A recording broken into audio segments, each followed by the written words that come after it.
Morning! So, maglalakad ako today. Dami kong nakain. Sobra. So, 2 araw yung off ko. So, wala akong ginawa kundi naglagala, kumain, matulog. So, sobrang bigat ng tiyan ko. So, kailangan ko na talagang maglakad. So, yan mga best. Punta ako sa market center point kasi grabe, ang dami talagang kaya yung lingkod maglalakad siya ngayon. Look my outfit. So araw Monday pa dito kaya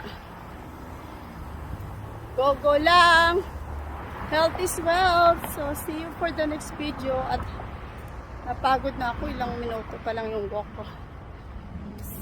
See you for the next video. Bye. See you.